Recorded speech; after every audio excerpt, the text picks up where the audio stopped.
Gross.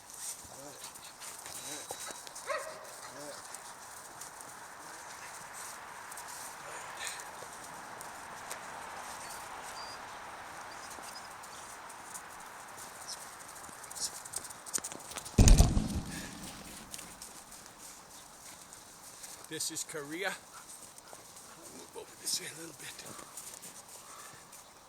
This is Aila right here.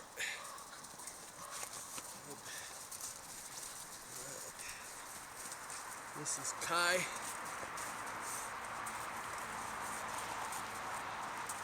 This is Kai.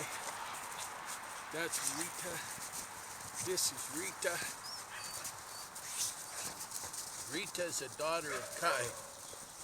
This is the beautiful Silver Nova. That's Silver Nova's daughter, Kessa, outside.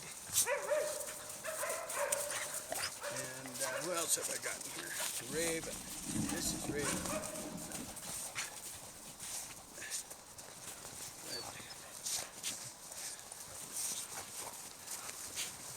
So I'm hoping Aila's bred to Paso.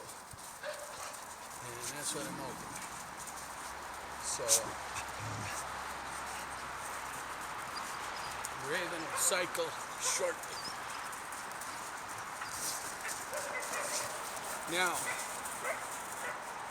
the other day I put up a couple comments on the power outage and tips that I use, and I got a lot of emails, and somebody sent me a video of a family, and they had a power outage, and they come home, or come walking in the house anyway. They might have been out working, shopping, whatever. And the water was coming down through the roof. Their ceiling had collapsed. They forgot to drain the water. So I apologize, I didn't mention that yesterday or the other day. But first thing we do here if the power is going to be out for an extended time in Canada is if you don't have an alternative heat supply, everybody gets ready to drain the water in the house. And there's a little valve on the bottom of the hot water tank that fits a garden hose, and you screw a garden hose on there, throw it outside and open the valve. Walk upstairs, open all the taps up in the top floor. Hey! Don't pull on that camera. Come on, get out of there. Get out of there. Don't be by this camera.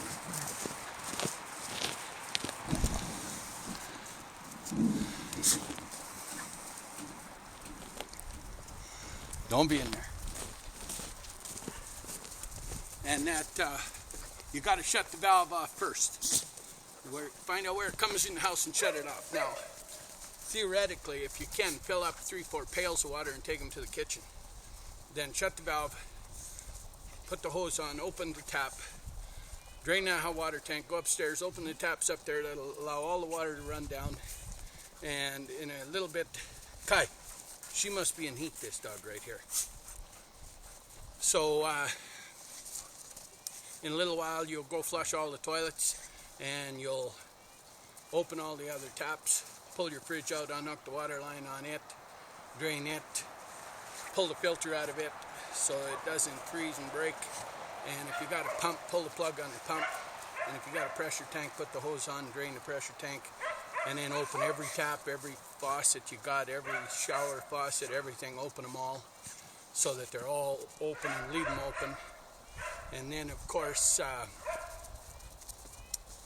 pull all get a little pail and pull all the trap plugs. So all the traps are empty and they'll be frozen and broke otherwise. So drain all them, and then your house is, you're not going to freeze your water up.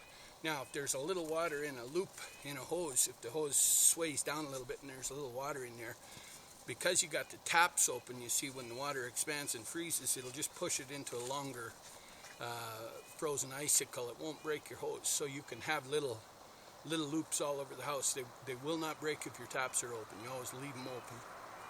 So that's done with the water. Now, everybody said, well, what if we can't get that electrician? Well, for a fact, everybody understands the concept of a boiler and radiant heat, and it's been in use for years. We all used to see those radiators. Turn around, Nova. We always used to see those radiators in the old houses, and I mean, riding a school bus, you got a real good handle on radiant heat, because if you're sitting in the back of the bus by the heater, you understand radiant heat. It's just hot water from the engine run back to that little rad back there with a little fan, 12-volt fan behind it, and that heats the whole school bus. Same with a Greyhound bus. If you rode a Greyhound bus in the Arctic or in the winter anywhere, you understand what radiant heat is, because all the hot water of the engine is heating the bus. Now, the number one, I dealt with boilers all my life, right? So I got a good handle on boilers. But, yeah, she is in heat. Kai. So, I have radiant heat, but I'll tell you about that later. But the bottom line is, the number one most prolific boiler in the world is the vehicles, the trucks, the cars. They're all a little mini boiler, hot water boiler. And they're extremely easy to convert to heat for a house. Now, if you don't want to heat the house, that's okay. Then let the house go cold, and it won't get any condensation in it. But if you're going to heat the house, you either got to heat the whole house dry enough to dry the moisture, or you have to close off a section that you can manage and heat, and let the rest of the house go closed. So usually, most people will just take some plastic and seal off the kitchen and the main little dining area and the one bathroom, and let the rest of the house go cold. And the reason you let the house go cold is because if you can't get the house warm enough that you dry the air, then you'll get moisture in the house, and you'll have water droplets forming all over the drywall, everywhere, behind it and in front of it, and all over. Kai, get out of here. And what happens is you get mold right away. So if the house goes cold, then there's no condensation, and it can sit cold all winter, and there's no condensation, no mold. That's why you can build a house in the winter, and the house isn't full of mold when you move in, because it's the same temperature. So warm air isn't hitting cold air and moisture forming. Now, the reason you scale down the building is because you can't heat a big building usually with just some alternative energy. Now, if you got wood stove and all that stuff, then you don't need to listen to this. You're all set. But if you don't have any alternative source, then you can't get your gas to work or your electric to work, then you got to have an alternate source. So tape off just a small area of the house. If you're a half-ass carpenter, build a quick little fake wall right there, and just insulate that little fake wall, and put the plastic on the inside where you are, and let the rest of the house go cold. It doesn't, it's an emergency. Do what you got to do, right? But hopefully you can just seal the house off for that little room. Pull your mattresses in first, of course. Grab your suitcase of clothes and have it all in this little living space. Now you can just use the school bus technology, the old technology. I mean, I've got probably 8,000 hours on that Bronco using it as a boiler. I'll give you an idea how we used to use it. We had quick couplers on the skidders and coupler on the Bronco. Pull up to the skidder in the morning, pour it blow. Skidders froze solid. We'd uncouple shut the truck off, uncouple the skidder hoses. These are the water line hoses, the heater hoses. And we just uncoupled them. We had quick couplers on there, hydraulic fittings basically. They were designed for hydraulic fittings, but they worked for the water perfectly. And we had it set on the truck, and we just uncouple them both, and then we plug this side into this side of the skidder, and this side into this side of the skidder, start the truck back up. The warm water from the truck would flow through the block of the skidder, and we'd have a coffee, we'd hook up our booster cables and charge the battery while we're sitting there, and all of a sudden the block on the skidder's operating temperature, same temperature as the truck. I mean, it takes a little while, but it's a simple process. The water's just circulating. The trucks are some of the best designed boilers in the world. They're automatically temperature controlled.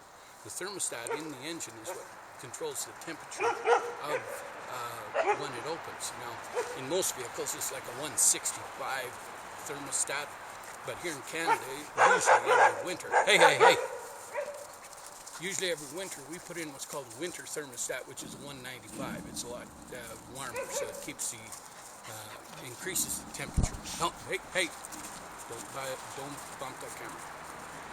Ty, you come away from the camera. So anyway, we'd shut the truck off, put our lines back together, fire that skidder up, and it was operating temperature right now 40 below up. Now I used to start banks at Jimmy's, V16 cats, tractors, you name it, with that truck, and it's just like a little mini boiler. Now, everybody knows that in the back of the SUVs you can buy the little rads for extending the heat. So what you do is you just buy 2 pieces of hose, you hook them on, and you run the water from the engine through the cab firewall back to the back of the truck, through this little heater, this little rad, and back up, and hook it back in the engine again. So the water is now flowing through the main heater plus this other heater. You got a little 12-volt fan behind it, wire that in, put a switch on, and you've got heat in the back of your SUV, right? Just like a school bus. See, hey, don't go up there. And so you got it just like a school bus. Now, many times when we're at hunting camps, logging camps, different places, we had one of those little portable units, and we just walk inside with it. We had extra hose in the toolbox, and we just plugged that in, and we got heat in that building. Now, when your power's out, you got to think 12 volt and propane. That's all you got to think about, and you got her made. Now you can set that little thing inside your house, put a little 12 volt fan behind it, park the truck outside the window. Then you might need 15-20 feet of hose, no big deal. Just cut the hose, put a little coupler in there and plug it in, start the truck up, and let that truck idle. And that thing will run all night long. You can let that truck, it's running outside, so it's not bothering you at all inside. There's no carbon monoxide or anything. And you just got this little heater. It's like any kind of rad. And if your area is not overly big, if you've taped off enough area, it'll warm it up really nice. And what we find in the really cold spots, if the truck is not keeping it quite warm enough, we'll go put a cardboard in front of the rad. And because we don't shut the fan off in most cases, so the fan's still drawing cold air through the rad of the truck. But you can just put a piece of cardboard right across that and stop that. Now, in really extreme situations, if you had to, you just pull that fan belt off. Now, if you got electric fans, a little different. But neither here nor there, it's still shut them off. But I'm just talking regular old cast iron V8 and fan belt. So you can have heat in your house with your pickup truck in a heartbeat, and it'll run forever. Everybody says, well, how much fuel does it run? You probably run about 1/3 of a liter to 1/2 liter an hour. And so I probably get 4 hours a gallon, right? And that's on an old, not even efficient engine. But the big old cast iron blocks are fantastic. And truck idle, I've got on work site, job sites, the truck never shuts off in the winter. It runs all winter long, and so you can run them forever. They'll sit outside and idle forever, and won't burn much fuel. So you can have heat that way. It's not a problem. Now, if you want to have lights, of course, if you don't have an inverter, hey, don't jump on the camera. If you don't have an inverter in your truck, that's totally fine. All you need is a 12-volt light and pull one of the batteries out of the truck. If you don't have 2 batteries in the truck, just take one out of the car, bring it in-house, and leave one in the truck. Everybody should have a bank of batteries. Of course, I got 12 batteries on hand, but 6 in the truck, 6 in the garage. And so I have a dozen batteries. Now, everybody should have 2 batteries in their truck. If you haven't got 2 in there, you should have had them in there already, and then you just pull one out and take it in. And now your woman will love you because instead of candlelight dinner, you got truck light dinner. So it's pretty handy. Now, you actually won't believe this, but I pulled the headlight out of that Bronco many times, set it on the shelf, and just wired it to the battery and had truck light dinner. And that was before I got all LED lights and all kinds of fancy gadgets. But you probably got an LED light on your truck, LED bar, light bar. Just take that off, set it on the shelf by the kitchen, set it on the counter, and plug it in. and you got all the lights you want, and that'll last forever because LED don't take any power. Now, that's it in a nutshell. Now you can, if you got an inverter in your truck, which everybody should have, if they don't, they should have bought one by now. But then you can charge everything in the truck while the truck's running too. So you've got 12 volt converted to 110, so your coffee grinder works, your laptop works, your cell phone charger works, everything. And your truck's running anyway. And so now you got heat, you got endless power. Most people don't know the number one charging station in the world of all energy sources is the vehicles, right? I've charged hundreds and hundreds of batteries in that old Bronco, and I'm still on the same original alternator. So they don't fail. You can just keep charging. So you can run 12 volt lights in your building, and all the LED 12 volts they don't take no power at all.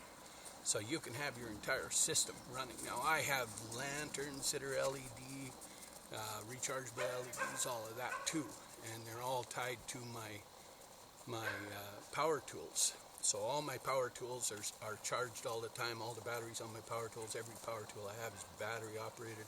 I have plug-in ones too, but I have everything I need in battery, and they store a ton of energy. And so you can have lights, you can have everything on. Look at these two guys. This is Rita and this is Karia. These are both Karu daughters. And so you can be operating quite nicely. Now, if you got a 2-burner stove and propane, that's all you need. And you just set that little 2-burner propane stove up, a little tiny camp propane bottle, and you're good to go. You can cook like crazy. Now, everybody's pantry, of course, up in Canada, where we could face outages, there's canned salmon, canned tuna, canned ham, canned olives. All complete proteins are in the can, because you need a complete protein to eat. Everybody knows that, right? Every meal you have, you look to make sure you got a complete protein on the plate. Well, if you're looking to get carbohydrates in a power outage, that's very hard, because now it takes a ton of energy to cook carbohydrates. But a canned salmon, you just open the can and eat it. You don't even have to heat it. A can of baked beans, you can open it and eat it. And you don't have to heat it. And same with olives, sardines, all of that. Kai, quit doing that. So they're complete proteins. Now you should have flax in the cupboard too, because your little coffee grinder will grind your flax up in the truck, right in your little inverter. And so it'll run. And you'll have flax ground up. Now all your milk in the fridge, of course, you always got your yogurt and kefir mixes sitting right there. The bacteria to create them, and as soon as the power goes out, of course, you dump the milk and kefir mix in, and now you got kefir. Your milk will spoil and last for quite some time. And your other gallon of milk, you dump it into a container and turn it into yogurt. Now you got complete proteins that don't spoil. And so you can make use of all your stuff. But if you don't have these things in the pantry, you got to give your head a shake.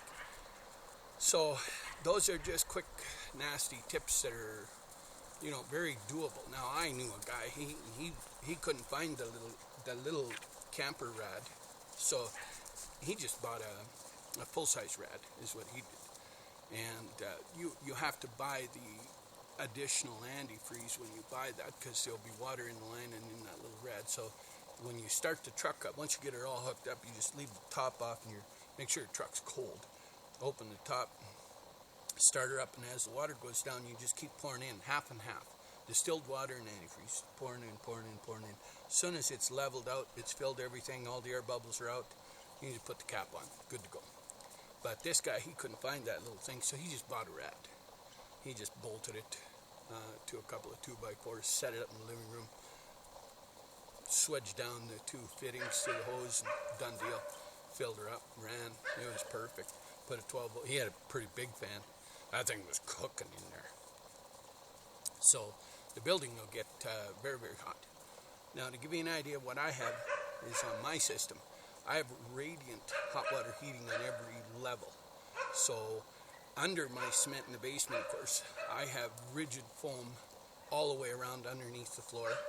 And then I pour the cement on top, and in the cement I have hot water pipes there. I have hot water pipes in the floor, the second level and the third level, all through the garage, and the other level in the garage.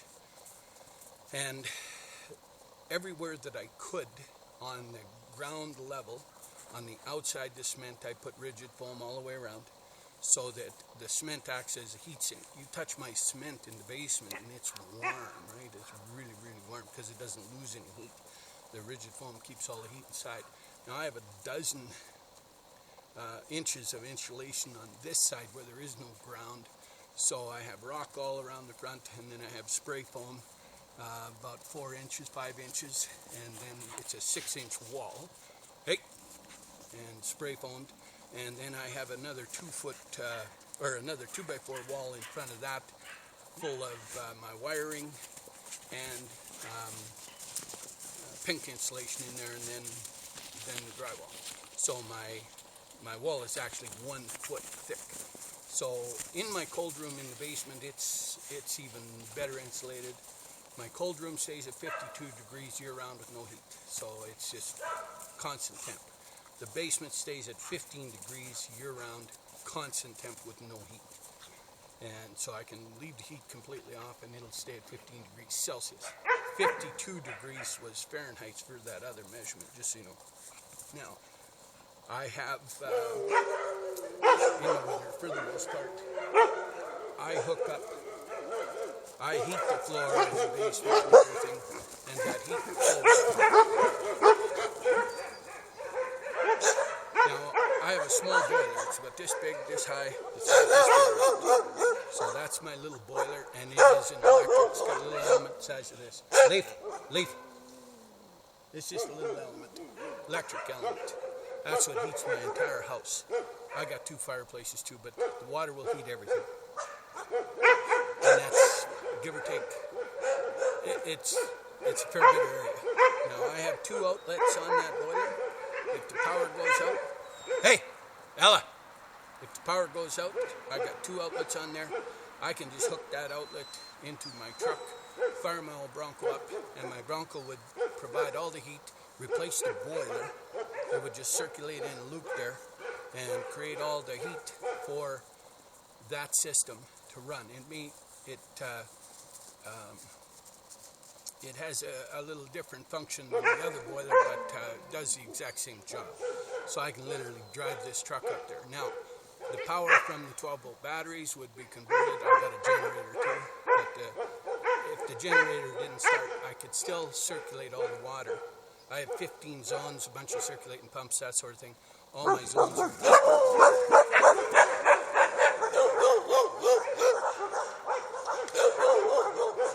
Rita! Aila! Come! Rita! Aila! Come! Karia! So I can just plug my truck into that and run the whole thing. So you can do a tremendous amount with the truck. And so if you're in a bind, that's easy. Now, if you can't find the rad and you can't find the other thing, go to the store with the hose, all you find is the hose.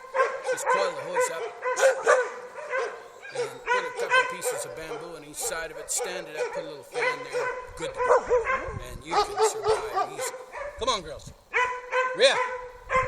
Ella, hang on. Hey, girls, come here. Come on. Come on, girls. Come on, Aila. Somebody drove there. So yeah, that's quick and dirty trick to get power and heat and everything. Just think 12-volt lights, think truck boiler, you got her made. Drain the water, you got her made. Now, they even make hot water tanks with a coil inside that you can hook up to the truck, and water outside the hot water tank gets heated by this coil. The 2 lines don't touch, the 2 types of water don't touch, so the antifreeze doesn't touch the water. So you can have hot water